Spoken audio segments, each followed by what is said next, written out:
तो गाइस यार आज बात करेंगे मार्वल सिनेमैटिक यूनिवर्स की 7वीं मूवी आयरन मैन 3 के बारे में। तो चलो यार स्टार्ट करते हैं।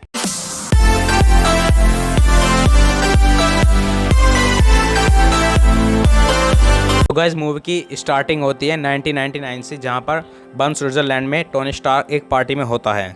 वहां पर टोनी स्टार्क एक कॉन्फ्रेंस पार्टी अटेंड करने के लिए जाता है और वहां पर उसे एक लेडी साइंटिस्ट मिलती है जिसका नाम माया हैंसन होता है। वो उसे अपने एक प्रोजेक्ट के बारे में बताती है जिसका नाम एक्सट्रीमिस होता है। एक्सट्रीमिस एक ऐसा फॉर्मूला है जो किसी भी लिविंग ऑर्गेनिज्म को रीजनरेट कर सकता था, पर उसमें अभी भी कुछ कमियां थी जिसकी वजह से वो टोनी स्टार्क से मदद मांगती है। उसी पार्टी में टोनी और माया से एक ऑल्ड्रिच किलियन नाम का साइंटिस्ट मिलता है जिसकी कंपनी का नाम एम होता है, यानी कि एडवांस आइडिया मैकेनिज्म। वो टोनी स्टार्क से उसकी कंपनी में आने के लिए कहता है। वो उनको उसकी कंपनी ज्वाइन करने का ऑफर देता है। टोनी स्टार्क एल्ड्रिच किलियन से कहता है कि वो उसकी कंपनी में काम करने के लिए इंटरेस्टेड है, इसलिए वो उससे कहता है कि वो उसे टेरेस पर मिले, पर टोनी उससे झूठा वादा कर टेरेस पर नहीं आता है। इसलिए एल्ड्रिच किलियन पूरी रात टोनी स्टार्क का वहाँ पर इंतज़ार करता है, पर टोनी स्टार्क वहाँ पर नहीं आता है। इसलिए एल्ड्रिच किलियन उसका दुश्मन बन जाता है और फिर टोनी स्टार्क माया का साथ भी छोड़ देता है और फिर माया टोनी को छोड़कर एल्ड्रिच किलियन के साथ मिल जाती है और उसके साथ काम करने लगती है। उसके बाद अब एक्सट्रीमिस पूरी अच्छी तरह से बन चुका था, इसीलिए एल्ड्रिच किलियन का हैंडीकैप सुधर जाता है और वो फिर से ठीक हो जाता है। उसके बाद दो एक्सट्रीमिस्ट को बहुत सारे लोगों पर ट्राई करके देखते हैं। जिनका शरीर एक्सट्रीमिस्ट को एक्सेप्ट नहीं करता है उनका शरीर अपना आप ही ब्लास्ट हो जाता है। माया और किलियन दोनों इसी प्रोजेक्ट पर काम कर रहे होते हैं। अब किलियन के अंदर बहुत सारी शक्तियां आ चुकी थी जो कि उसे बहुत ही शक्तिशाली बना देती थी। दूसरी तरफ हमें दिखाया जाता है कि टोनी स्टार्क अब चित्तौरी फौज के हमले से बहुत ही परेशान था, इसीलिए अब वो नए नए आर्मर्स बना रहा था। अब टोनी को बीच बीच में कभी कभी घबराहट के दौरे पड़ने लगते थे। इसी तरह से जब वो एक बार रोडी से मिल रहा होता है तब भी उसे एक घबराहट का दौरा पड़ता है और फिर से अपने सूट में चला जाता है। उसके बाद इसी दौरान अमेरिका के कुछ शहरों में मैंडेरिन नाम का एक आदमी तबाही मचा रहा होता है और वो वहाँ पर कई जगह पर बम ब्लास्ट कर रहा होता है। इसी बीच एल्ड्रिच किलियन पेपर पोट्स, जो कि अब स्टार्क इंडस्ट्रीज़ की सीईओ थी, उससे मिलने के लिए आता है और उसे अपने प्रोजेक्ट में शामिल होने के लिए कहता है। वहाँ पर हैप्पी भी होता है जो कि स्टार्क इंडस्ट्रीज का सिक्योरिटी हेड होता है। अब वो एल्ड्रिच किलियन के एक आदमी का पीछा कर रहा होता है, तो वो आदमी एक्सट्रीमिस्ट ले लेता है जिसकी वजह से वो वहाँ पर ब्लास्ट हो जाता है और हैप्पी को भी बहुत चोट लगती है जिससे कि हैप्पी बेहोश हो जाता है और वो हॉस्पिटल में भर्ती हो जाता है। अब टोनी स्टार्क को इस खबर की वजह से बहुत गुस्सा आ रहा होता है जिसकी वजह से वो न्यूज़ रिपोर्टर्स के सामने मैंडेरिन को अपना एड्रेस दे देता है और उसे धमकी भी देता है। अब इस खबर की वजह से टोनी स्टार्क के घर जो कि मालिबू में था उस पर हमला हो जाता है और वहाँ पर पेपर पोट्स और टोनी स्टार्क दोनों होते हैं जिनके ऊपर हमला हो जाता है।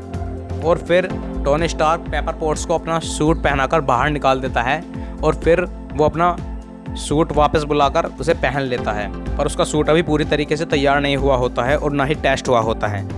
पर फिर भी टोनी स्टार्क अपने सूट को पहनकर वहाँ से उड़ जाता है और उस हेलीकॉप्टर को ब्लास्ट कर देता है और फिर वो जाता है एक जगह पर, उसका नाम होता है रोज हिल। वहाँ पर उसके सूट की पावर ख़त्म हो जाती है।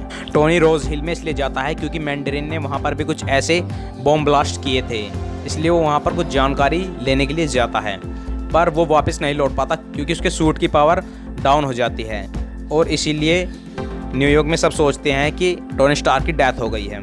फिर टोनी स्टार्क एक बच्चे से मिलता है जिसका नाम हार्ली कैनर होता है। वो हार्ली कैनर के घर में अपना सूट चार्ज करने के लिए लगा देता है। अब उसका सूट चार्ज हो रहा होता है पर वहाँ पर पावर कम होती है, इस वजह से उसका सूट थोड़ा धीमे चार्ज हो रहा होता है। अब वो आसपास की जगह पर जाकर जानकारी लेता है और उसे पता चलता है कि इन सभी ब्लास्ट में एल्ड्रिच किलियन का भी हाथ है और फिर वो सैटेलाइट के ज़रिए मैंडेरिन की लोकेशन का पता लगाता है जो कि मायामी में होता है। टोनी फिर कुछ हथियार बनाता है और वहाँ पर जाता है और उसकी सभी सिक्योरिटी को ख़त्म कर वो उसे पकड़ लेता है। फिर टोनी को वहाँ पहुंचकर पता चलता है कि मैंडेरिन कोई आतंकवादी नहीं है, वो तो सिर्फ एक एक्टर है जो कि एल्ड्रिच किलियन के कहने पर ऐसा कर रहा है। क्योंकि जब भी एल्ड्रिच किलियन अपने एक्सट्रीमिस फॉर्मूले का इस्तेमाल करता था और अगर उससे ब्लास्ट हो जाता था तो वो पुलिस से बचने के लिए इसी तरीके का इस्तेमाल करता था और उसे आतंकवादी हमले का रूप दे देता था। अब एल्ड्रिच किलियन का एक आदमी वहाँ पर आ जाता है जो कि टोनी स्टार्क को बेहोश कर लेता है और उसे पकड़ लेता है।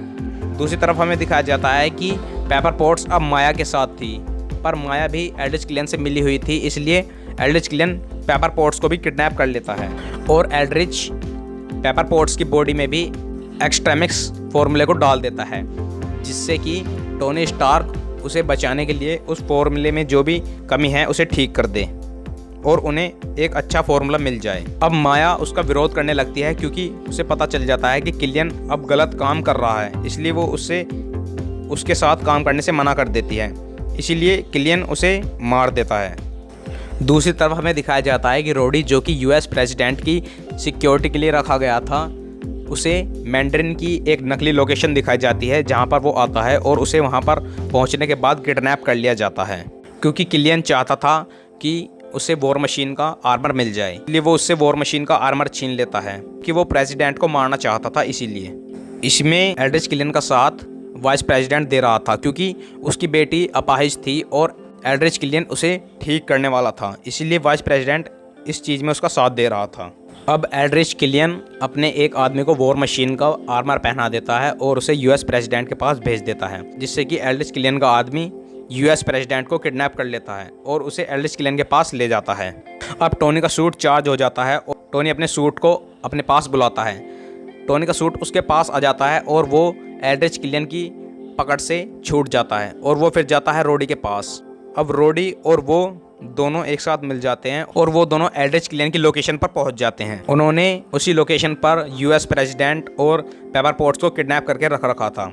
अब टोनी स्टार्क वहां पर पहुंच जाता है और वो अपने एआई जार्विस की मदद से अपने सारे सूट्स वहां पर बुला लेता है और वो सारे सूट्स उन सोल्जर्स जो कि एल्ड्रिच के सोल्जर थे उन पर हमला करने लगते हैं। अब रोडी फिर से अपना वॉर मशीन सूट पहन लेता है और वो यूएस प्रेसिडेंट को बचाकर वहाँ से ले जाता है। टोनी जाता है पेपर पोट्स को बचाने के लिए और जब वो पेपर को बचा रहा होता है तो पेपर बहुत ही ऊंचाई से आग में गिर जाती है। अब टोनी को गुस्सा आ रहा होता है और साथ ही साथ वो दुखी भी हो रहा होता है, इसीलिए वो अब एल्ड्रिच किलियन से डायरेक्ट फाइट करने के लिए जाता है।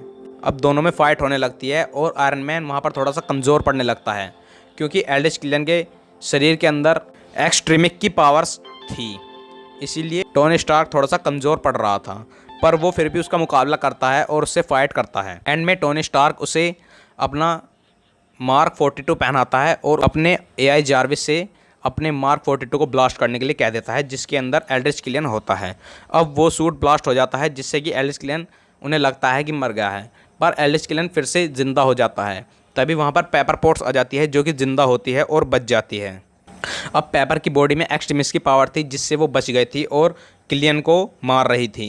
उसके बाद जब एल्ड्रिच किलियन मर जाता है तो टोनी अपनी जीत की खुशी में उन सभी सूट्स को ब्लास्ट कर देता है, जिससे कि चारों तरफ धमाके होने लगते हैं। ऐसा लगता है कि जैसे कि सेलिब्रेशंस हो रही हैं।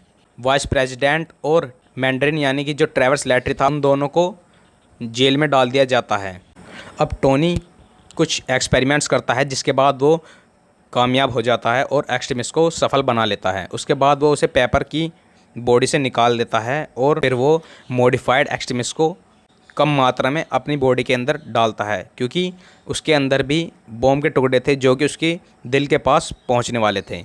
वो उन टुकड़ों को अपने दिल से निकाल देता है और अब वो एक इलेक्ट्रोमैग्नेट आर्क रिएक्टर की जगह एक सिंपल आर्क रिएक्टर यूज़ करने लगता है और उसका ऑपरेशन सक्सेसफुल हो जाता है और वो ठीक हो जाता है।